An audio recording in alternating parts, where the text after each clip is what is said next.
Hello students, I am Dr. V. Saravanan, Associate Professor in the Department of Biochemistry. I have a teaching and research experience of 2 decades. I presented paper in national and international conferences. I have published more than 10 papers in national and international journals. I am guiding BDS students to participate in paper and poster presentation in conferences. Today I am going to teach about gluconeogenesis. What is gluconeogenesis? Gluconeogenesis means gluco means glucose, neo means something new, genesis means synthesis, that is synthesis of glucose from non-carbohydrate sources. All of you know that glucose is a carbohydrate, it is synthesized from non-carbohydrate. Okay, what is the learning objective of the gluconeogenesis? It describes the pathway of gluconeogenesis, its regulation and significance. At the end of this chapter, the student should be able to explain the process and regulation, discuss the medical relevance. So, introduction about gluconeogenesis.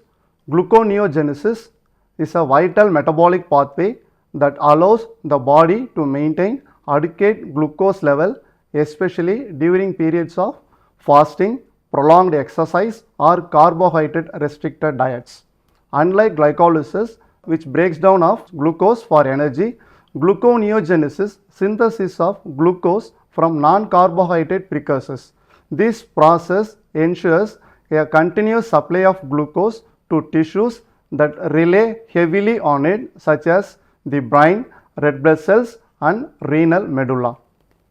Okay. Gluconeogenesis, synthesis of glucose from non-carbohydrate precursors. Liver is a major tissue site for gluconeogenesis, about 90%, and renal cortex about 10%. During starvation, the kidney also capable of making glucose by gluconeogenesis. Intracellular site is partially in cytosol and partially in mitochondria. What are the characteristics of gluconeogenesis? Glycolysis and gluconeogenesis share the same pathway but in opposite direction. 7 reversible reactions of glycolysis are used by gluconeogenesis. 3 reactions of glycolysis are irreversible and cannot be used in gluconeogenesis. So, gluconeogenesis involves glycolysis plus some special reactions. What are the compounds required for gluconeogenesis? The first one is precursor for glucose, that is substance that will contribute to the structure of glucose. Second one is enzyme, and third one is a specific transporter from mitochondria to cytosol, and regulators, also energy, ATP, GTP and NADH. What are the non-carbohydrate source for gluconeogenesis? Lactate, it is from contracting muscles and RBC, glycerol from fats, glucogenic amino acid, especially aspartate, glutamate, alanine, propionyl CoA from beta oxidation of odd chain fatty acids and intermediates of tricarboxylic acid cycle. Lactate, it is produced during anaerobic glycolysis in muscles, and red blood cells is transported to the liver and converted back into glucose via the Cori cycle. Glycerol is released during the breakdown of triglycerides in adipose tissue, enters the gluconeogenic pathway after the conversion to dihydroxyacetone phosphate. Amino acids, particularly alanine and glutamine, are deaminated and converted to intermediate that feed into the gluconeogenesis pathway. What are the steps in gluconeogenesis? Gluconeogenesis mostly reversal of reactions of glycolysis. 7 glycolytic reactions are reversible, 3 glycolytic reactions are irreversible and are replaced by 4 reactions. Okay, first we see about conversion of pyruvate to phosphoenol pyruvate. So, pyruvate is converted to oxaloacetate by the enzyme pyruvate carboxylase, the ATP driven formation of oxaloacetate from pyruvate and carbon dioxide. Here one ATP is utilized as a energy. The oxaloacetate is converted into phosphoenol pyruvate by the enzyme phosphoenol pyruvate carboxy kinase that uses GTP as a phosphorylating agent. That means the GTP acts as a phosphate donor. Then carboxylation of pyruvate and phosphoenol pyruvate generation. Okay. Oxaloacetate is synthesized in the mitochondrial matrix. It has to be transported to cytosol to be used in gluconeogenesis, where the rest of the pathways occurs. Due to membrane impermeability, oxaloacetate cannot diffuse out of the mitochondria. It is converted to malate and then transported to cytosol. Within the cytosol, oxaloacetate is regenerated. The reversible conversion of oxaloacetate and malate is catalyzed by malate dehydrogenase, an enzyme present in both mitochondria and cytosol. Carboxylation of pyruvate and phosphoenol pyruvate generation. So, pyruvate enters into mitochondrial matrix and is converted to oxaloacetate. The enzyme is pyruvate carboxylase, which is activated by increased acetyl-CoA.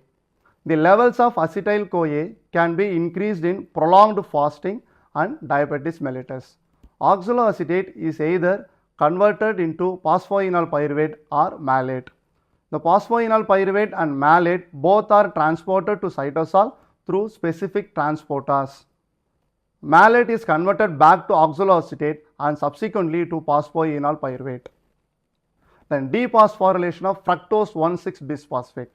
So, fructose 6-phosphate is converted to fructose 1,6-bisphosphate in glycolysis by the enzyme phosphofructokinase. The reverse by fructose 1,6-bisphosphatase, that is dephosphorylation of fructose 1,6-bisphosphate to give fructose 6-phosphate. The fructose 1,6-bisphosphatase is the enzyme and it's highly regulated the pathway. Then dephosphorylation of glucose 6-phosphate.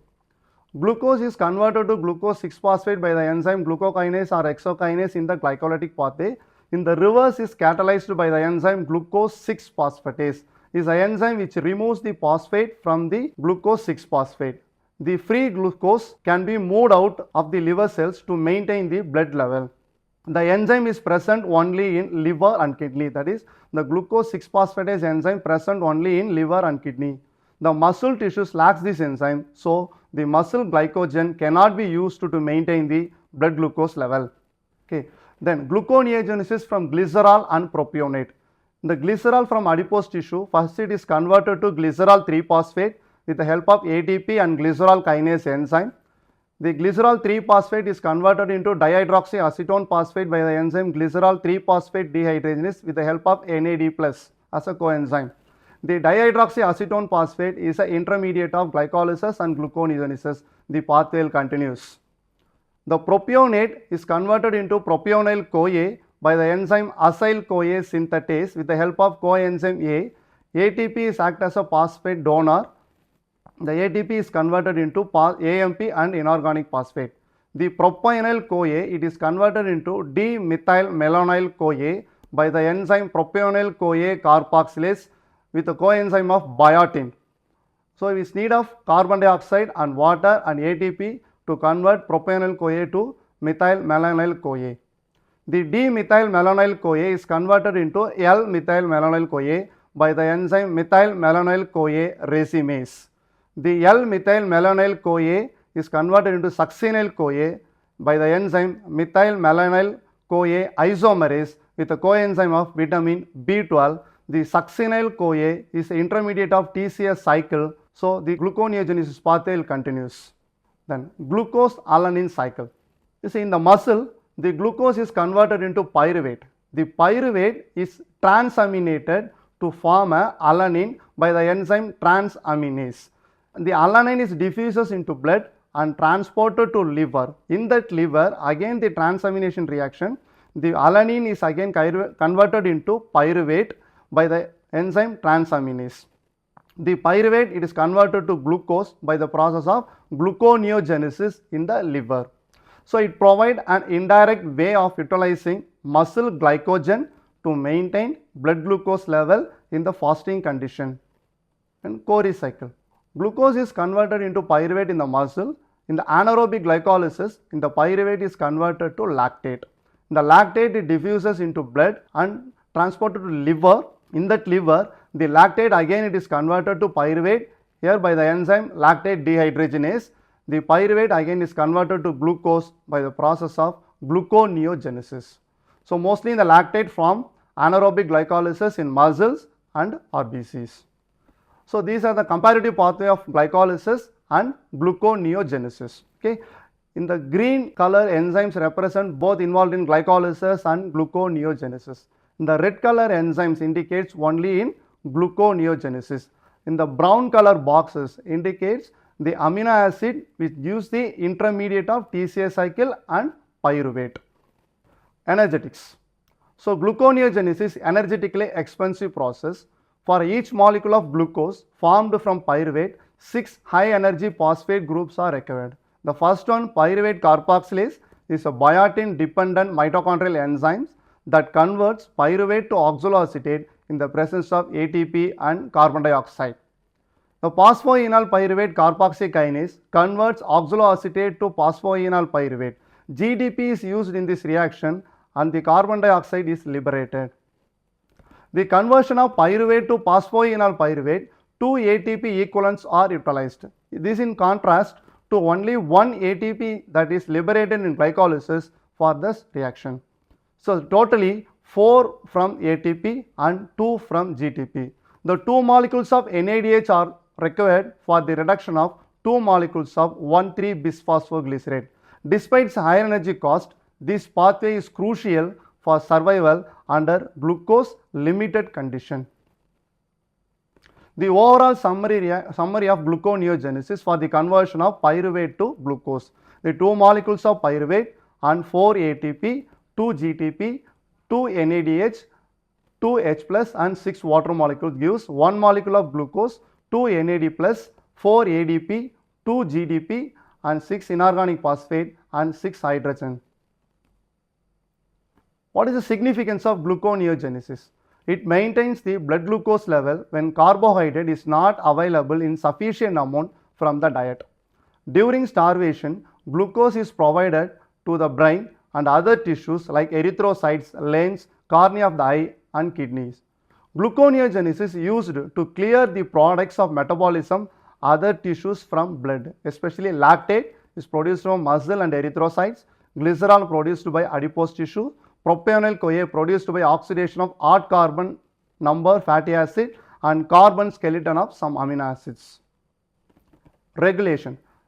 Gluconeogenesis is regulated by 4 key enzymes, that is pyruvate carboxylase, phosphoenol pyruvate carboxykinase, fructose 1,6-bisphosphatase, glucose 6-phosphatase. Acetyl CoA activate the enzyme pyruvate carboxylase and ADP inhibit the action of pyruvate carboxylase.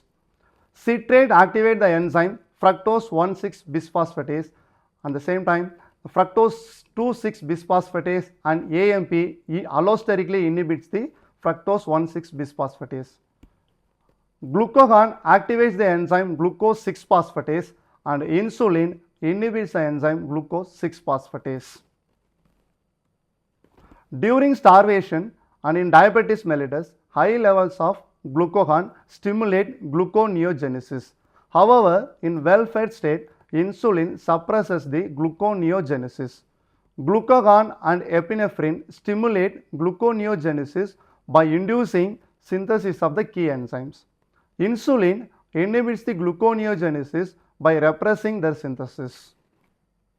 What is the physiological significance of gluconeogenesis? It maintains the blood glucose level, especially under the condition of starvation.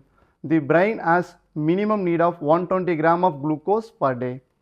The body stores of glycogen are depleted within the first 12 to 18 hours of fasting. On prolonged starvation, gluconeogenesis is speeded up. The protein catabolism provides the substrate for gluconeogenesis. Clinical significance of gluconeogenesis. The abnormalities in gluconeogenesis can lead to various metabolic disorder. In type 2 diabetes mellitus, excessive gluconeogenesis contributes to hyperglycemia. Inborn errors of metabolism affecting gluconeogenic enzyme can cause hypoglycemia, lactic acidosis or other life-threatening conditions, especially in infants and children. The pyruvate carboxylase deficiency. It is a rare inborn error of metabolism manifested with neurological symptoms and mental retardation.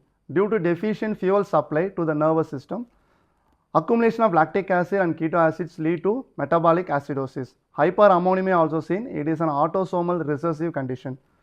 Ethanol. It inhibits gluconeogenesis during the metabolism of ethanol, the levels of cytoplasmic NADH is raised. Thus, the pyruvate is converted to malate, the malate is converted to oxaloacetate reactions are reversed. So, the excessive ingestion of alcohol results in hypoglycemia. Lactate also accumulates as NADH levels is high. So, this is about gluconeogenesis.